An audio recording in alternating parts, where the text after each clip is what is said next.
Los tiempos cambian, la verdad no. Buenos días amigos, bienvenidos a La Noticia al Día en La Noticia Perú, el canal digital del diario La Noticia.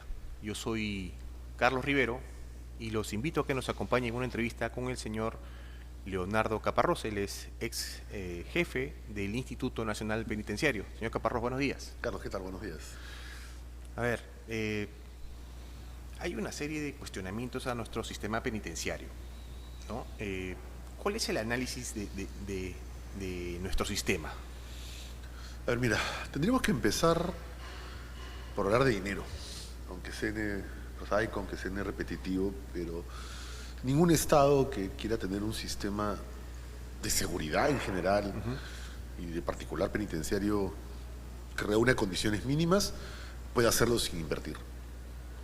Y la inversión, especialmente en el sistema penitenciario, ha sido pobrísimo, casi nula en los últimos 20 años, ¿no? O sea, desde salarios, recursos logísticos, ¿no? Hasta inversión en penales nuevos, ¿no? Es que ya creo que no es una noticia, ¿no? El único penal grande, importante que se ha hecho en los últimos años es el de Piedras Gordas 2, que tiene casi ya quiero 15 años, ¿no? Algo Sí, así. más o menos. Y probablemente el reemplazo de Chincha, que debe tener un poco menos, ¿no? Los demás son penales chiquitos, ampliaciones, cosas que no tienen mayor relevancia, que solucionan problemas muy locales, pero que no enfrentan el problema grave que tenemos en Lima, donde está concentrada la más peligrosa criminalidad y la mayor cantidad. Ahora, ¿no? el tema que todo el mundo se pregunta, ¿no? Hay un hacinamiento, eso es evidente, y algunos se preguntan, ¿cuántos penales más o nuevos se necesitarían en el Perú para que nuestro sistema camine? Estamos hablando de que hay inversión, usted mencionaba, ¿no? Es básica la inversión. ¿Cuántos de estos penales se necesitan? Ya, a ver, la inversión no solamente es un asunto de penales, ¿no? Es importante, pero no lo es. Yo decía en una entrevista, tenemos 100.000 internos aproximadamente, 44.000 plazas. O sea, hay que hacer, el señor Caparrós propone 50.000 nuevas plazas, ¿no? A 2.000, o sea, que son un montón de penales, son como 50 penales. No, o sea, esa no es la idea, ¿no? Yo creo que un sistema penitenciario razonable lo que tiene que ir es buscando alternativas dependiendo de la peligrosidad. No voy a hablar, o sea, voy a hablar de números, pero que se entienda que son un ensayo, porque no tengo un estudio que los respalde, pero yo diría que en este momento, tomando la realidad del país económica y el tema criminal, yo creo que habría que hacer un esfuerzo para al menos ampliar en unas 5.000 plazas el sistema penitenciario, ¿no? 5.000 a 6.000 plazas. Estás hablando de 2 o 3 penales, ¿no es cierto? Y la mitad de esas plazas deberían ser de alta seguridad, ¿no? El resto pueden ser, digamos, Claro, más tranquilas, pero la mitad deberían ser de alta seguridad.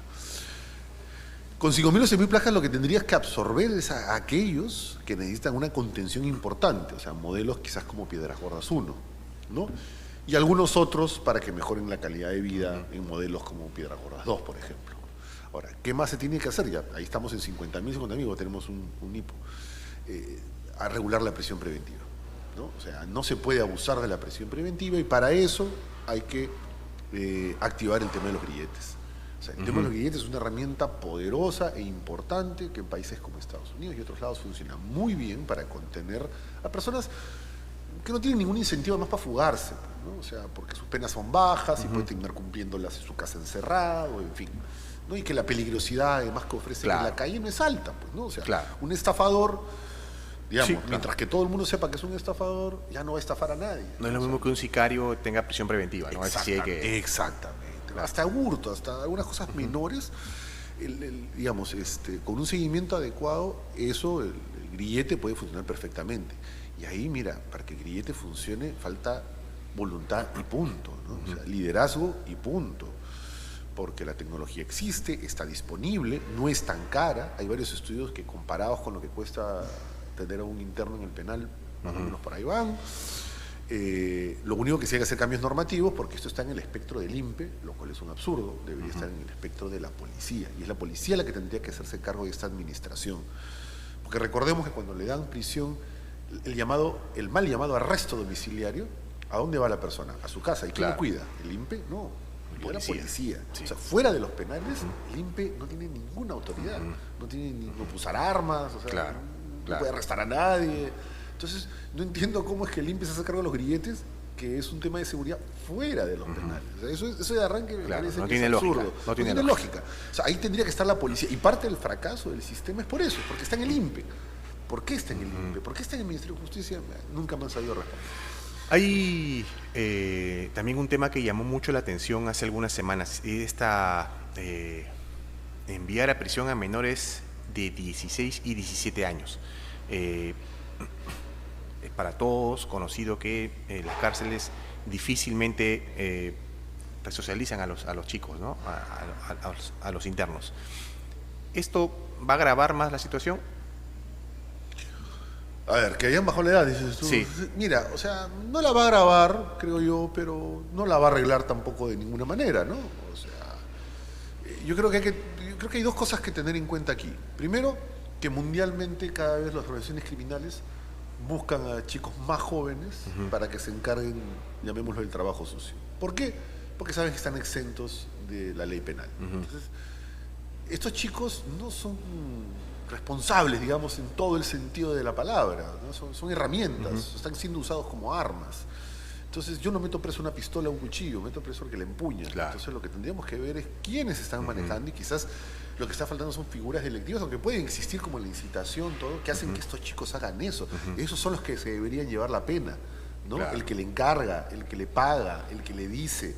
Esos son los que deberían irse cadena perpetua, aunque no hayan disparado el arma. Claro. ¿No? Porque usan a estos muchachos para eso. Y eso podría servir de aliciente para que estos chicos reduzcan pena. ¿Quién te dijo tal cosa? Eso es un tema. El segundo tema es que las comparaciones que están haciendo son erradas, ¿no? Porque dicen, en otros países tienen responsabilidad los 12 y los 13. Vamos a ver, hay tres situaciones que hay que tomar en cuenta. Primero, sin responsabilidad penal. Segundo, con responsabilidad penal juvenil. Y tercero, con responsabilidad penal adulta. Claro, son los tres casos figuras que ponen otros países es que tienen responsabilidad penal juvenil. Y en el Perú eso también existe. Desde los 14, hay países que en 12, Inglaterra de los 10, pero es juvenil. O sea, no es la adulta. Todos en la adulta, la gran mayoría, están en 18, una que otra en 16. O sea, tampoco es cierto, porque no, en todos lados, mira. No es así. No es verdad. Se ha presentado en el Congreso una iniciativa para enviar a presos de alta peligrosidad a penales en el extranjero. Se ha puesto como ejemplo El Salvador. Incluso ayer el Premier, en conferencia, después de la sesión de Consejo de Ministros, decía que podían tomar en cuenta eso para un análisis. ¿Qué tan posible cree usted esta figura de enviar a presos a los penales de El Salvador, por ejemplo? Mira, a ver, yo tengo varias objeciones, digamos, con la idea. Una primera, si quieres llamarla conceptual, es, ahí me dicen, pero es que los penales no funcionan. Bueno, lo mismo decimos de la policía, y lo mismo decimos de los fiscales. ¿Qué hacemos? Traemos a la policía de Nueva York acá, a los presos mandémoslos a España para que los juzguen fiscales y jueces españoles, o sea, tercericemos todo, digamos, porque no funciona, pues, ¿no? O sea, entonces hay muchas cosas que no funcionan, salud no funciona, o sea, entonces vamos a mandar a nuestros enfermos, no sé, a Colombia. O sea, No se busca la solución. claro, o sea, ese es el shortcut, ¿no? Es el camino corto, o sea, no hacemos nada en 20 años y la última es ya mándalos a El Salvador. Entonces, de concepto me parece hasta un mensaje negativo hasta de cara a la criminalidad. O sea, le estamos diciendo, señores criminales, no se preocupen porque somos unos inútiles, porque no somos capaces, de una vez que los agarramos a ustedes, ni siquiera podemos contenerlos, ¿no? Entonces, ¿qué capacidad tenemos como Estado, como gobierno, como nación, ¿no? Yo creo que ni siquiera deberíamos estar hablando de esto. Pero bueno, eso es, digamos, conceptual. Ya en la práctica, tú tienes la Constitución, artículo 139, los incisos... si mal no recuerdo, 21 y 22, abran sobre el sistema penitenciario y dicen sistemas penitenciarios adecuados. El recluso tiene derecho a estar en un establecimiento penitenciario adecuado. Por esa razón salió la sentencia del tribunal, ¿no? Que ahora ha ampliado por 5 años más, porque las condiciones son adecuadas, porque es un derecho constitucional que el preso esté en una situación adecuada. El SECOT es una situación adecuada, o sea, 40 internos por celda es adecuada, ¿no? Sabemos que hay tratos humillantes, ¿no? no discutamos si son necesarios, no son necesarios, si se lo merecen, no lo merecen, ¿no? El punto es, constitucionalmente, no se adecúa a nuestra legislación. ¿Qué vamos a cambiar? La Constitución y decir que los reclusos pueden estar en sistemas penitenciarios inadecuados, que se permite humillar al interno. Entonces, ahí tienes un problema, que la ley que han presentado ni siquiera lo trata, es una ley genérica, ¿no? Luego ya tienes aterrizaje de otras normas, el Código de Ejecución Penal, que sí prevé el traslado de un interno a una cárcel en el extranjero, pero es para cumplir sentencia en otro país. O sea, no ¿Que es... haya cometido el delito allá? No, acá. Esa es otra cosa, esa es extradición. No, ahí también ponían el ejemplo ayer, no, pero en Colombia, ¿cómo los mandaban a Estados Unidos? No, están extraditados. Esos porque han cometido delitos acá y allá. Entonces, cuando me dice que lo juzguen allá. Sí. No. Hay un traslado, por ejemplo, pues un holandés que es condenado acá por narcotráfico, o por robo, lo que sea, puede pedir purgar su pena en un penal en su país. ¿No? Entonces, es la pena peruana. Claro. Pero hay todo un trámite, porque el juez de acá tiene que mandársela al juez de allá, el juez de allá tiene que aceptar, los dos jueces tienen que estar de acuerdo en que las penas son similares, que todo esto camina, y recién se le manda para que el sistema penitenciario haya lo que es toda una tramitología. Este no es el caso. Este es, oye, anda, cuídamelo por encargo, y me lo devuelves cuando termine la pena. O sea, eso no está en ningún marco legal, no está permitido, no está previsto de ninguna manera, y como te digo, constitucionalmente tampoco está... digamos, tampoco es constitucionalmente viable, digamos, ¿no? De hecho, el sistema nacional dice que todos deben purgar pena en un establecimiento penitenciario del Perú. O sea, con lo cual tendríamos que abrir un penal, no sé, pues poner un director de un penal peruano en Salvador, no sé cómo harían, la verdad, porque es tan absurdo, digamos, la propuesta que no sé ni por dónde tomarla, ¿no? Y lo que más me preocupa, para cerrar este tema, es que estos incumplimientos, y aun cuando cambiemos todas las leyes, hay tratados. O sea, en 5 años van a regresar esos señores con indemnizaciones de la Comisión Interamericana de Derechos Humanos. Todo eso que nos quejamos los terroristas, ¿no? Los jueces sin roce, pero ¿por qué los indemnizan? Porque hacemos cosas así, pues. Porque tomamos soluciones facilistas, porque vamos por lo más simple en lugar de invertir y hacer un cambio en nuestro sistema, ¿no? Hablamos de nuestro sistema, la poca inversión que hay. Usted ha sido jefe del INPE. ¿Cuál es la realidad del trabajador del INPE adentro de un penal? Digamos, ¿están así de expuestos como dicen algunos? Totalmente, totalmente. Mira, eso no de ninguna manera disculpa los actos de corrupción que sabemos que existen, ¿no? De hecho, hay más de un reportaje que da cuenta, en algunos casos inclusive, de una corrupción petit, pero generalizada, ¿no? O sea, porque me dijeron petit, que no es para pasar armas, drogas, ¿no? Es para que pases una reja, para que te metan un hilo, para que te den un cigarro, o sea, tontería, de verdad. Pero eso lo que da cuenta es de las precarias, los precarios incentivos que existen en el trabajo penitenciario para ser un trabajador que inclusive se vea a él mismo de una manera digna, ¿no? O sea, no te voy a decir que lo disculpo, pero yo puedo entender, por ejemplo, que va a recibir 100.000 soles, pues, ¿no? Por meter un arma, en fin, pues, ¿no? Pero recibir 50 céntimos por dejar pasar un cigarro, o sea, ¿entiendes? O sea, hay también un tema inclusive de amor propio, pues, ¿no? Claro. De alguien que es una autoridad y está dispuesto a recibir de sol en sol para dejar pasar alguna cosa. Entonces, yo creo que eso se tiene que trabajar y trabajar con los nuevos, con los que ya existen. Yo creo que hay mucha gente que es buena, recuperable, que está en un sistema complejo, pero tienes que pagarle más, pues. Claro. O sea, no puede, un trabajador penitenciario que además reciben amenazas, sus familias reciben amenazas, eso es verdad también. Son amenazados dentro del penal, son amenazados fuera del penal. No puede vivir pues entre 2.000 y 4.000 soles. ¿Qué pretendes de ese señor? Claro. ¿No? O sea, puede caer en corrupción o simplemente en el miedo de que le pase algo. Y justo vimos el año pasado, hace unos meses, un crimen contra 2 trabajadores de un penal. No recuerdo si fue en Lima o en Chincha.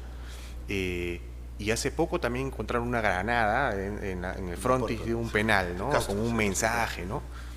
¿Esto qué nos revela? Que las organizaciones criminales no escatiman, no tienen ya ningún límite.